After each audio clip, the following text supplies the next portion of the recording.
নমস্কার বন্ধুরা, SB academy গ্রুপে তোমাদের সকলকে স্বাগত জানাই। আজ নিয়ে চলে এলাম 2019 সালের পিএসসি ফুড এসআই পরীক্ষায় আগত জিওগ্রাফির সমস্ত প্রশ্ন এবং উত্তর নিয়ে। চলো দেখে নেওয়া যাক কী কী প্রশ্ন এসেছিল।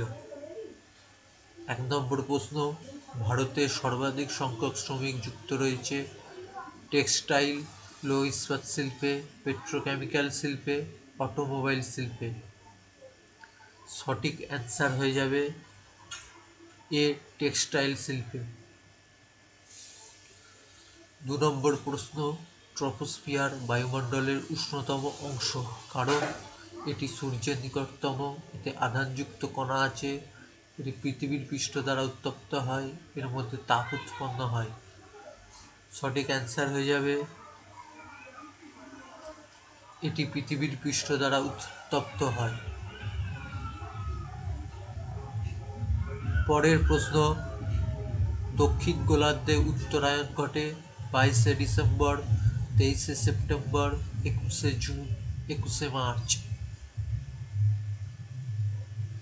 অ্যান্সার হয়ে যাবে 22শে ডিসেম্বর। পরের প্রশ্ন, নিম্নলিখিত কোন পাথর মার্বেলে রূপান্তরিত হয়?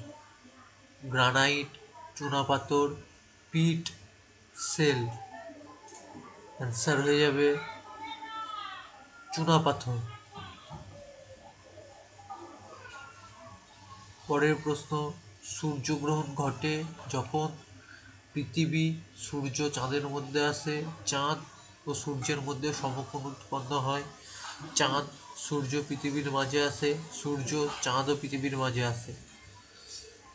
সঠিক অ্যান্সার হয়ে যাবে চাঁদ সূর্য পৃথিবীর মাঝে আসে। পরের প্রশ্ন, কৃষি গবেষণার ভারতীয় পরিষদ কোথায় অবস্থিত? দেরাদুন, হায়দ্রাবাদ, নয়াদিল্লি, ইটানগর। সঠিক অ্যান্সার হয়ে যাবে নয়াদিল্লি। এই কটাই এসেছিল প্রশ্ন। যদি ভালো লেগে থাকে তাহলে প্লিজ চ্যানেলটা লাইক, শেয়ার এবং সাবস্ক্রাইব করে দিও। ধন্যবাদ।